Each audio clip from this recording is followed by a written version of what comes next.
का हाल ही में आपका स्वागत है। मैं हूं सत्या राजपूत। तो आज का हाल में जानेंगे नई गाइडलाइन जो जारी की गई है, बाजार मूल्य जारी किया गया है, उसके बाद यहाँ पे जो है आम जनता का, ठेकेदारों का, कॉन्ट्रैक्टर का और ये तमाम अलग अलग वर्ग हैं, उनका क्या हाल है और इसका क्या साइड इफेक्ट होने वाला है, क्या प्रभाव पड़ने वाला है, इसी विषय पर आज चर्चा करेंगे और बातचीत की शुरुआत करते हैं। चूंकि आप सभी देख रहे हैं कि जब से नई गाइडलाइन जारी हुई है तब से हालात ये हो गया है कि मंत्री भी देखते हैं कि रास्ता में कोई खड़ा है तो नहीं है, कोई रोक तो नहीं ले रहा है। जैसे दुर्ग की घटना है, बीजेपी के प्रदेश अध्यक्ष को रोक लिया गया था।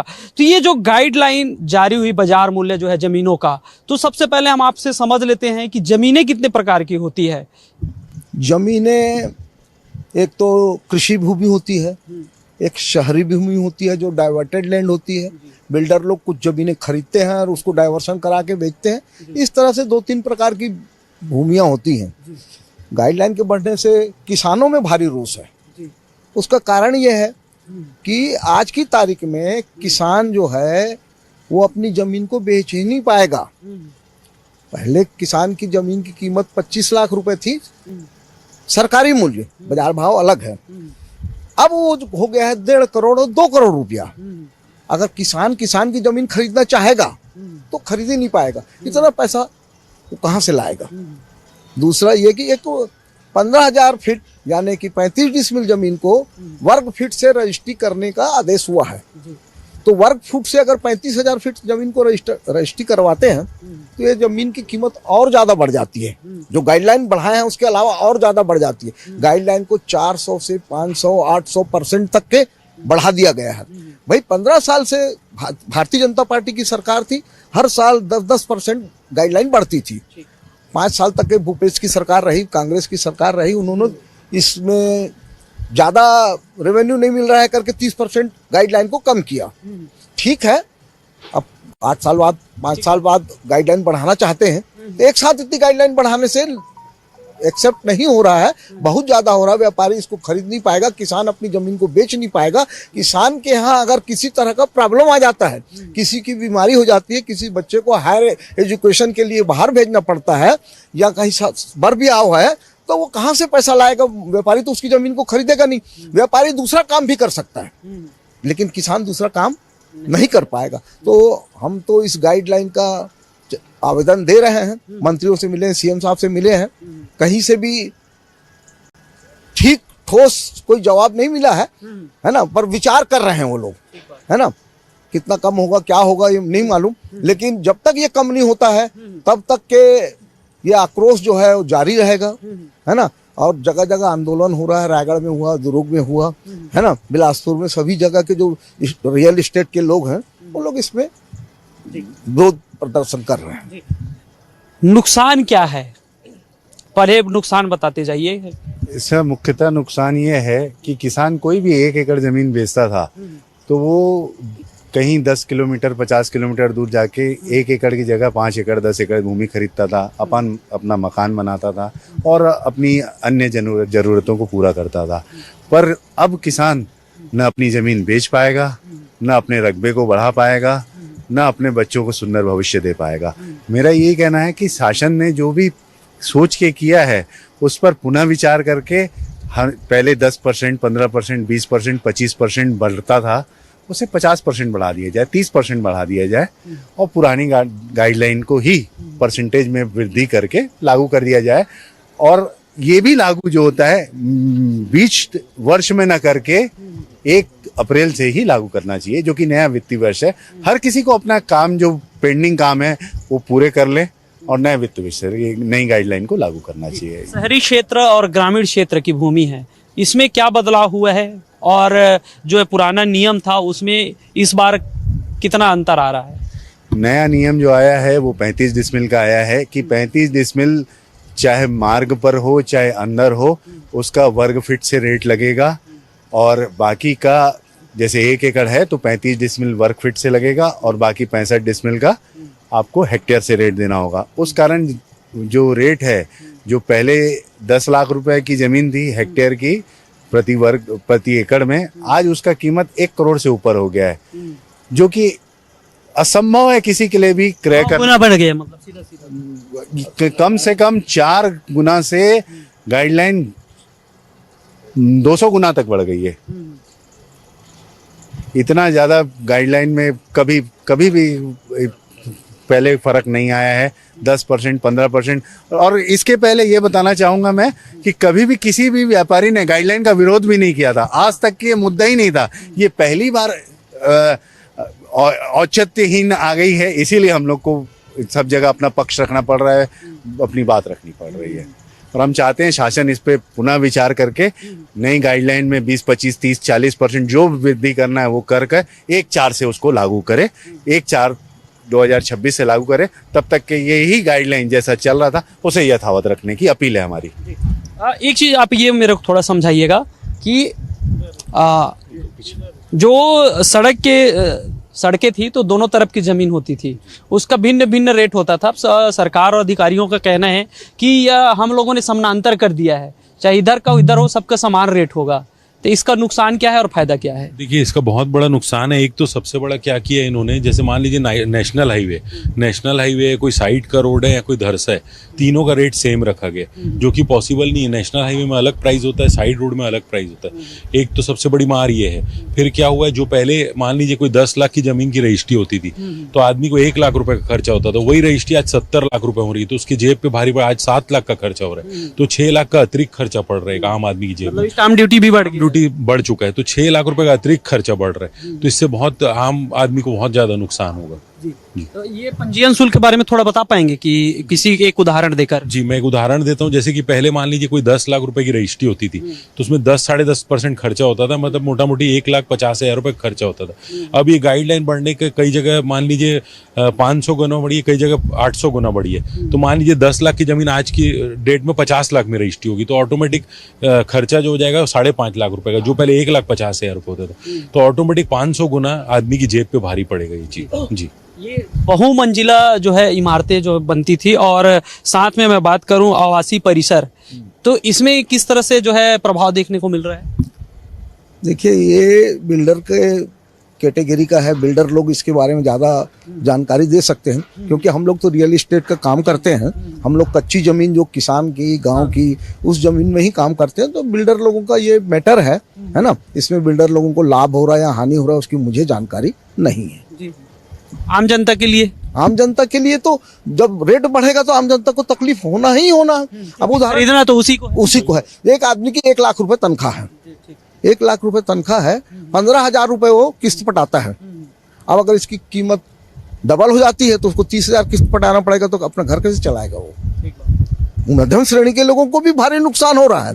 ऐसा नहीं कि मध्यम श्रेणी के लोगों को लाभ हो रहा है, वो तो सबसे ज्यादा पीड़ित हैं। मीडियम क्लास के लोग ही सबसे ज्यादा पीड़ित हैं, किसान पीड़ित है। व्यापारी तो अपना व्यापार कर ही लेगा।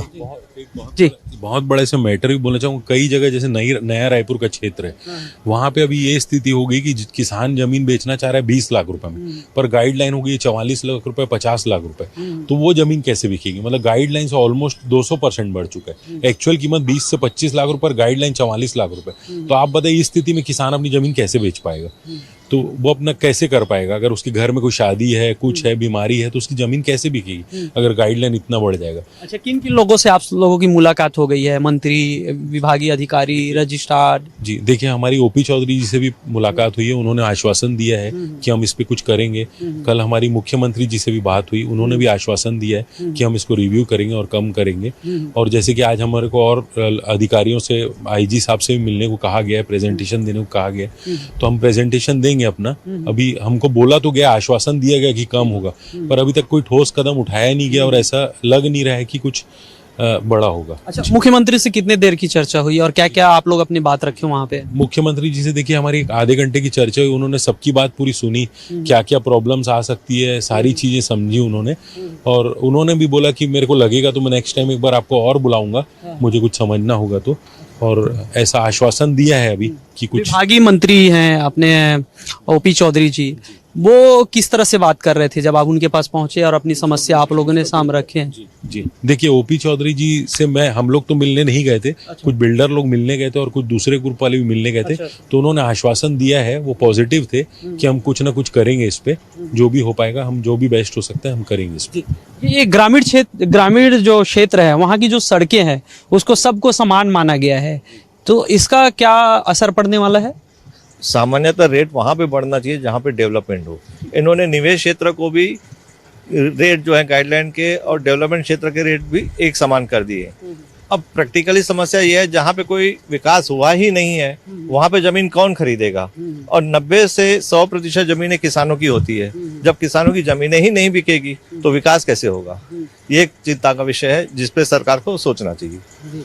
और ये जो समान रेट कर दिया गया है सभी जो है जो रास्ते हैं गांव का, तो इसका जो है भाई अब सामने वाला तो कोई भी खरीद लेता है, अंदर का खरीदने के लिए 10 बार सोचते हैं कि यहाँ पे हम लोग कैसे अपना काम करेंगे, कैसा जो है विकास किया जाएगा। बिल्कुल सही कह रहे हैं आप।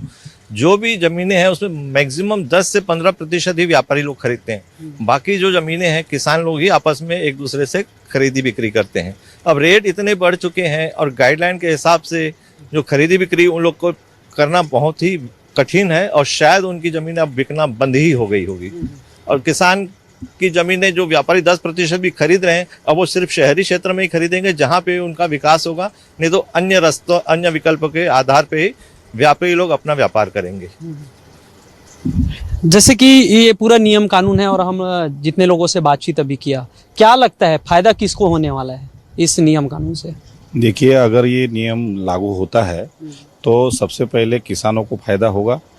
अगर गाइडलाइन को बदलाव करते हैं तो इसमें किसानों का ही फायदा होगा, क्योंकि जो गाइडलाइन बढ़ी है वो गुना में बढ़ी है। परसेंटेज में बढ़ाते तो एक बार चल भी जाता, लेकिन थोड़ा इसमें संशोधन करना चाहिए और मंत्री जी को भी इसमें सोचना चाहिए कि गरीब की जमीन किसान की जमीन किसान कैसे खरीदे। भाई मैंने 10 लाख रुपए में जमीन बेची, मुझे जमीन खरीदनी है दूसरे गांव में 1 एकड़ के बदले 4 एकड़, अब मैं वो जमीन को खरीद ही नहीं पा रहा हूँ, तो किसान न जमीन बेच पा रहा है न खरीद पा रहा है। किसान की जमीन पहले खरीदता कौन है? व्यापारी खरीदता है। व्यापारी के पास में गाइडलाइन का पैसा नहीं है, गाइडलाइन का पैसा नहीं है तो किसान की जमीन खरीदेगा नहीं, किसान की जमीन खरीदेगा नहीं तो दूसरा किसान दूसरे जमीन कैसे खरीदेगा? तो इस पे विचार विमर्श करना चाहिए। और हम लोग सब मंत्रियों के पास में जा रहे हैं और सबसे आश्वासन बस मिल रहा है, लेकिन अभी तक कोई ठोस सबूत नहीं मिला है और ठोस आश्वासन भी नहीं मिला है। तो हम लोग प्रयास में हैं कि विश्वास हमको है, सरकार पर भी विश्वास है कि इसमें कुछ ना कुछ संशोधन होना चाहिए।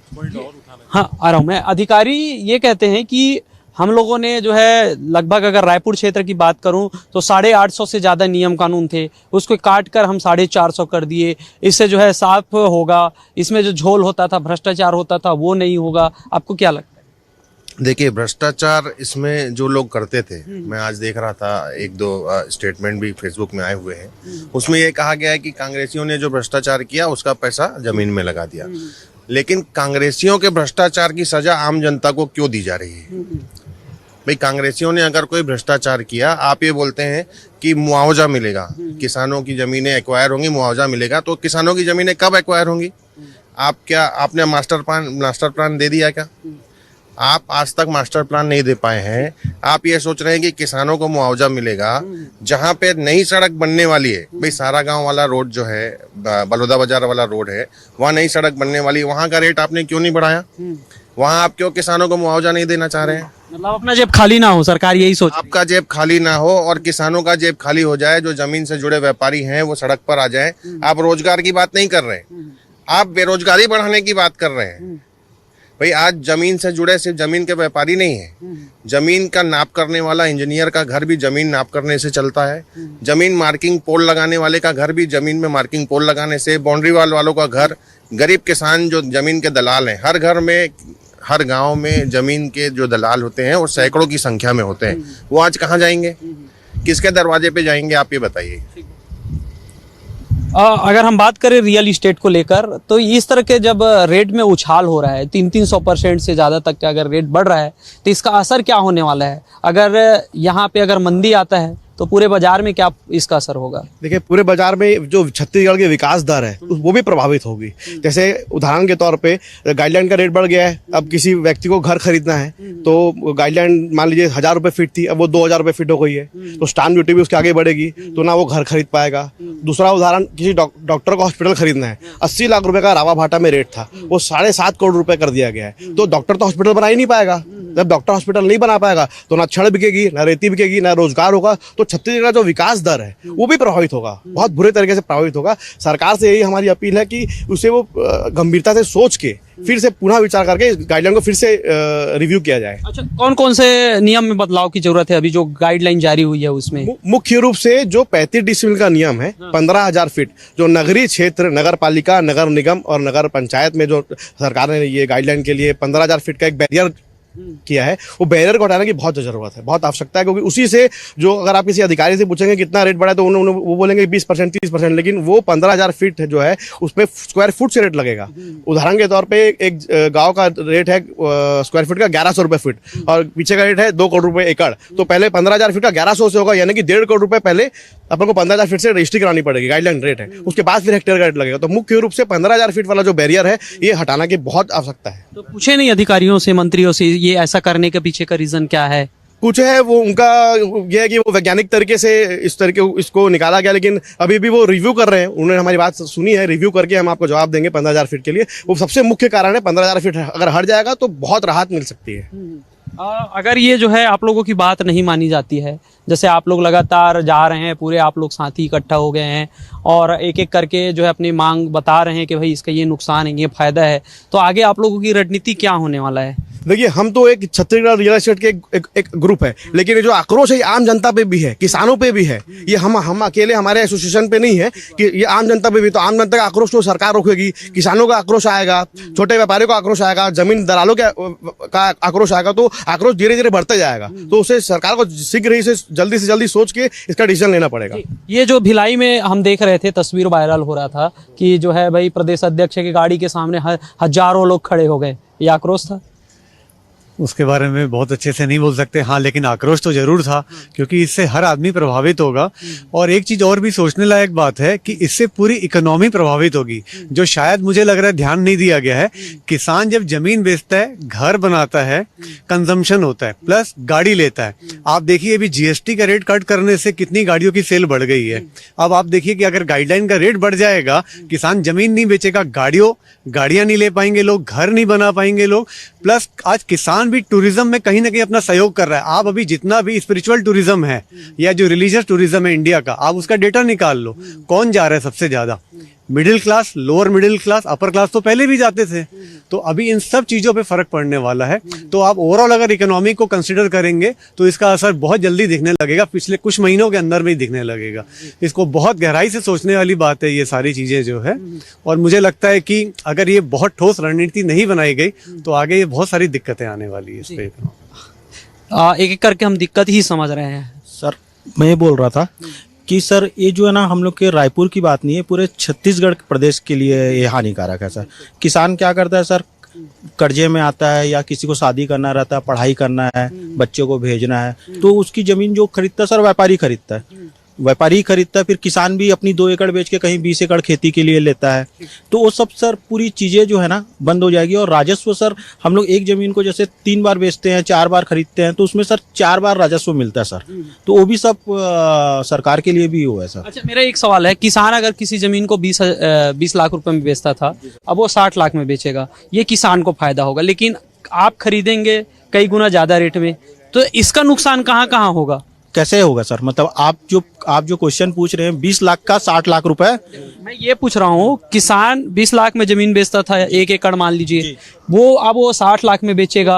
आपने जैसे आप खरीदे, मैं ये प्रोसेस जानना चाह रहा हूँ, आप 60 में खरीद लिए, इसका असर क्या होने वाला है बाजार पे? फिर सर 60 लाख रुपए मेरे पास होना भी तो चाहिए। मेन चीज मेरे को खरीदने के लिए भाई बाजार मूल्य जो है सर, उससे तो भाई आप आज वहाँ पे 20 लाख का भाव है, मैं 60 लाख में वो करूंगा, 40 लाख का डिफरेंस कहाँ से मैं पूरा कर पाऊंगा? यही समझना चाह रहा हूँ भाई, अगर सरकार चेंज नहीं करती है तो मजबूरी है, उसको चलाना पड़ेगा। उसको एंड यूजर ही फिर लेंगे, एंड यूजर उसको मजबूरी में लेंगे, मजबूरी में ही एंड यूजर लेंगे। और उसका जो असर आएगा, जैसे 60 लाख रुपए, पहली बात तो कोई 20 लाख की जमीन का भाव 60 लाख देगा नहीं, और अगर मजबूरी में देना भी उसे पड़ता है तो उसको 6 लाख रुपए से स्टाम्प का खर्चा एक्स्ट्रा उस पर अतिरिक्त बढ़ जाएगा। तो स्टाम्प का खर्चा भी बढ़ेगा, और पहली बात बाजार मूल्य उतना है ही नहीं जो 60 लाख में खरीदेगा। दोनों तरफ से मार पड़ेगा, दोनों तरफ से मार पड़ेगा सर। मतलब सर आपका एक तो गाइडलाइन से भी ऊपर से सर अपना स्टाम्प ड्यूटी भी सर, स्टाम्प ड्यूटी जो 10% है सर, अगर अपन 60 लाख का वो करते हैं तो 6 लाख रुपए हमको सर वो देना पड़ेगा, स्टाम्प और पंजीयन शुल्क। तो दोनों तरफ से हो गया ना सर। अच्छा, पहले स्टाम्प ड्यूटी कितना लग जाता था अगर नॉर्मल 1000 स्क्वायर फीट से कोई रहने के लिए जमीन खरीदता है, और ज्यादातर एक मिडिल है 1000, 1500, 2000 इतना ही खरीदता है, तो उसमें कितना स्टाम्प ड्यूटी पहले लगता था और अब कितना लग रहा है? स्टाम्प ड्यूटी तो जो है ना अभी जब से सरकार आई है ना तब से 10-10.5% जो है ना वो लग ही रहा है सर। लेकिन क्या है सर, जैसे आज 1000 स्क्वायर फुट का मान लो 1 लाख उसका मूल्यांकन है, तो 1 लाख पे 10% सर, तो कितना हो गया सर 10,000 रुपए। अब क्या हो गया सर, वो 1 लाख का हो गया सर 15 लाख रुपए, 14 लाख रुपए इधर बढ़ गया सर, प्लस 10% ये बढ़ गया सर, मतलब कितना हो गया सर 15 लाख का अगर अपन 10% करेंगे तो कितना हो जाएगा सर, आप ही कैलकुलेशन करके निकाल लीजिए। मतलब दोनों साइड से ही आप साइड से सर, हाँ दोनों साइड से सर चीजें वो है सर। ये 30% का खेल जो लोग जो है उलझे हुए हैं, ये कांग्रेस गवर्नमेंट में 3% का छूट दिया गया था, अब ये कह रहे हैं कि 5 डिसमिल का रजिस्ट्रेशन नहीं होना है, तो ये इसके क्या है, मतलब इसका सच्चाई क्या है? देखिए, इसके पहले जो भूपेश सरकार थी उसके पहले 15 साल रमन सरकार थी, वो हर साल 10-20% करके वृद्धि करती थी गाइडलाइन पे। भूपेश सरकार को लगा कि राजस्व का इससे नुकसान हो रहा है, तो भूपेश सरकार ने अपने सरकार में उसको 30% का छूट दिया, जिससे राजस्व बहुत बढ़ गया। अब ये सरकार की भी सोच है अपनी कि राजस्व का नुकसान हो रहा है, तो उसने भी गाइडलाइन बढ़ाया है। लेकिन गाइडलाइन को देखिए, जैसे मैं खाना खाता हूँ, मैं उपास में हूँ, है ना, उपास में 10 दिन उपास में, तो ऐसा तो नहीं कि मैं अगले दिन 16-20 रोटी खा लूंगा। खाने वाला आदमी तो 2 ही रोटी खाता है, तो नहीं हो जाना है। हाँ, तो ये अचानक से जो वृद्धि हुई है, ये बहुत ही गलत तरीके से वृद्धि हुई है, इसको फिर से पुनः विचार करना चाहिए। तो अभी कहाँ जाने का प्लानिंग है? चूंकि आप रोज अलग अलग जो है आपके पूरे छत्तीसगढ़ के ग्रुप है, अलग अलग जो है मंत्रियों से मिल रहे हैं, तो क्या प्लानिंग है आगे की? अभी ओपी सर ने हमको बोला है कि अपना प्रेजेंटेशन आप जो सीबीडी बिल्डिंग में पुष्पेंद्र मीना जी बैठते हैं, जो आईजी ऑफ रजिस्ट्रार है, उनके पास हम अभी भेंट करने जा रहे हैं। उसके बाद उनको प्रेजेंटेशन देके हम उनको कन्विंस करेंगे, उनको बताएंगे कि जो आपने गाइडलाइन का रेट रखा है उससे फिर से सुधार की जरूरत है, सरलीकरण की। अधिकारी जो गाइडलाइन जारी किए हैं, तो क्या बिना पढ़े लिखे, बिना आकलन किए, ऐसा कुछ लगता है क्या इसको देख के? सर वो तो वही बता पाएंगे, उसमें हम लोग देखते हैं, समझ में आ जाता है ना भाई। अगर उसको हम लोग कैसे एक्सप्लेन करेंगे? वो तो सर उन लोग जो भी अपना बैठ के अपना वो किए होंगे, अपना क्या आकलन किए और क्या किए सर, वो तो हम लोग को कुछ समझ से परे है, तभी तो सर हम लोग आंदोलन में निकले हैं। अगर हम लोग को समझ रहता तो हम लोग आंदोलन क्यों करते सर, अगर हमको चीजें ही समझ में आ जाती। क्योंकि सर कोई भी चीज होता है ना सर, स्टेप बाय स्टेप चलता है। आप एक सीढ़ी में चढ़ के सीधा सर छत में थोड़ी चले जाएंगे, स्टेप से ही तो जाएंगे। तो सर जो इनके पहले भी जो सरकारें थी वो एक नियम से बढ़ाती थी सर। ठीक है, भूपेश सरकार आई, 5 डिसमिल का वो की, 5 डिसमिल में सर क्या हुआ कि छोटे लोग जितने भी थे, मिडिल क्लास के लोग, वो खरीद के अपनी वो कर दिए थे। लेकिन उसमें क्या है, इस सरकार चाहती है कि भाई प्लॉटिंग, अवैध प्लॉटिंग, ये भी सही है, अवैध प्लॉटिंग बंद हो जाए करके। उनका अपना अपना सोच और अपना अपना विचार है सर। लेकिन ये जो गाइडलाइन जो बढ़ा है ना सर, एकदम ऐसा मतलब वो दे दिया कि मतलब कोई व्यापारी कहीं से भी कुछ समझ में ही नहीं आ रहा सर कि क्या होगा। किसान विरोधी गाइडलाइन है ये, किसान विरोधी गाइडलाइन एक प्रकार। किसानों से बातचीत हुई आप लोगों का? मैं देखा आप लोग जितने 20-50 लोग यहाँ पे थे, सब किसान के लिए सोच रहे हैं कि किसान को नुकसान है, किसान को नुकसान है। किसानों का क्या कहना है? देखिए, हम लोग, मेरा जमीन का व्यापार है, आरंग क्षेत्र के किसान मेरे से संपर्क में है, अभनपुर क्षेत्र के किसान मेरे से संपर्क में है, बिलासपुर रोड में सिंगबा के किसान मेरे से संपर्क में। सब किसानों का मुझे फोन आ रहा है कि मेरी जमीन कैसे बिकेगी, हमारी जमीन कैसे इस उचित मूल्य तय करा जाए, सरकार को आप निवेदन करिए। अब किसान, अच्छा ये किसान जो कुछ एजुकेटेड किसान है उनको अभी पता लगा, अभी तो पता ही नहीं है। आधे किसानों को तो पता ही नहीं, जब अपनी जमीन बेचने निकालेंगे तब उन्हें पता लगेगा कि ये गाइडलाइन का रेट है, सच्चाई क्या है। अभी तो एजुकेटेड किसान है, वो लोग हमसे संपर्क में आ रहे हैं, आप लोग कुछ कीजिए, जाके उचित मूल्य तय कराइए। वहां से सब संपर्क बने हुए, हम सबके संपर्क है हर जगह से, कस्बा में और रायपुर के अलावा पूरे प्रदेश में, रायगढ़, दुर्ग, भिलाई, राजनांदगांव, सब जगह आप मीडिया वाले भी देख लेंगे, आक्रोश सब फैला हुआ है, सब जगह एक दूसरे से संपर्क में बने हुए, सब लोग चाह रहे हैं कि उसका उचित मूल्य तय किया जाए। और सर अभी जो है ना सर, एक पेपरी में वो कर रहे हैं सर, फिजिकली में इन लोग अभी वो नहीं किया सर। जब फिजिकली सर्वे होगा ना सर, तब किसानों का दर्द समझ में आएगा। क्या अभी सर पेपर वर्क चल रहा है भाई, पेपर वर्क और फिजिकल वर्क दोनों में सर अंतर होता है। जैसे वो फिजिकल वर्क में आएंगे सर, जब अपनी जमीन बेचने के लिए वो मार्केट में निकालेंगे, किसी को बोलेंगे, तब उनको यथा स्थिति और सच्चाई की चीजें जो है ना, उनको वास्तविक जो है वो पता चलेगा कि हम कल कैसे उसको रियलाइज करते थे और आज हम कैसे कर रहे हैं। ये जो है पीढ़ी आपके पास है क्या, जो दर बढ़ा है उसका, तो थोड़ा ये समझ लेते हैं। रायपुर के किस क्षेत्र का कितना कितना वृद्धि हुआ है? जैसे टाटीबंद में जो है वो 1000% की वृद्धि की गई है। जैसे 32 लाख रुपए एकड़ रेट था, तो वो हेक्टेयर में बता रहा हूँ, वो 3 करोड़ 40 लाख रुपए कर दिया गया। 32 से 3 करोड़ 40 लाख, हाँ। और रावा भाटा में जो है ये सब इसका 15,000 फीट का जो बैरियर है भी इसकी वजह से इसकी वृद्धि हुई है। इसमें क्या है ना सर, थोड़ा सा और दो चार्ज है जगह का, पूरा रायपुर बड़ा है और चूंकि स्कोप भी ज्यादा है। सर इसमें क्या है ना सर कि जैसे आपकी जमीन है बिना रोड रास्ते की सर, एक तो रोड में होता है, एक सर बिना रोड रास्ते के रहता है। तो बिना रोड रास्ते की भी जो जमीन है सर, पीछे में भी जमीन जो है, पहले आपकी अगर 1 एकड़ भी आप खरीद रहे हैं तो पहले आपको 15,000 का जो है स्क्वायर फुट दर से लगेगा, उसके बाद आपकी हेक्टेयर से लगेगी। इस कारण जो सर वृद्धि जो है ना वो बहुत ज्यादा अधिक बढ़ गई है। ये 15,000 फीट का जो मेरे भाई साहब जो मेरे साथी बोल रहे हैं वो एकदम एक्चुअल स्थिति है सर। जहां 15,000 फीट का नॉर्म्स आ रहा है, जहां 15,000 फीट का नॉर्म्स आ रहा है सर, शहरी क्षेत्र में बहुत तकलीफें हो रही है सर। उसके चलते हुए गाइडलाइन बहुत ज्यादा इंक्रीज हुआ है। थोड़ा क्षेत्र वाइज थोड़ा सा मेरे को बता दो। जैसे अटारी का 35 लाख रुपए हेक्टेयर का था, 1 एकड़ का 35 लाख रुपए, वो कर दिए 3,57,00,000 रुपए। जैसे सर मतलब हम लोग जो इसका काउंट निकाले तो 902% हो रहा है सर, ये हमारा डाटा आप देख सकते हैं सर। ठीक है सर। उसके बाद टाटीबंध में जो है जैसे 37 लाख था सर, उसका 1033% बढ़ गया सर। मतलब ये सब 15,000 के कारण ही जो है ना इतनी वृद्धि आ रही है। आगे बताते जाइए बाकी तो। जैसे सर लाभांडी हो गया सर, लाभांडी जैसे 1,75,00,000 था सर, अब वो सीधा सर स्क्वायर फुट में आ गया सर, 12 करोड़ रुपए एकड़ में आ गया सर। मतलब एकदम इसमें आप देखिए ना, कहीं से भी सर आप डाटा निकाल के देखिए 600, 700, 300, 200, 250 पूरे सर ऐसे अपने डाटा सर ऐसे आ रहे हैं। तो देखिए यहाँ पे अलग अलग जो है यहाँ पे गुड़ा भाग करके निकाला गया है कि क्षेत्र में कितना था और कितना अब जो है आगे पड़ रहा है, और आगे जो पड़ रहा है ना वो जो है हालत खराब करने वाला है। अगर 35 लाख से अगर 12 करोड़ पहुंच जाता है चीज, तो सोचने वाली बात यह है। अब देखना यही है कि सब रियल इस्टेट से लेकर तमाम अलग अलग क्षेत्र के जो बिल्डर हैं, किसान हैं, सबों ने जो है चेतावनी दे दी है। अब देखना यही होगा कि इसका असर कितना होने वाला है, क्योंकि अगर बाजार में मंदी आएगा, रियल इस्टेट में मंदी होगा और जमीन की खरीदी बिक्री बंद होगा, तो सीधा एक सरकार को असर होगा, उसका राजस्व कम होगा। दूसरा ये होगा कि जो है एक दूसरे के जमीन जो किसान खरीदते थे वो जो है बहुत मुश्किल हो जाएगा।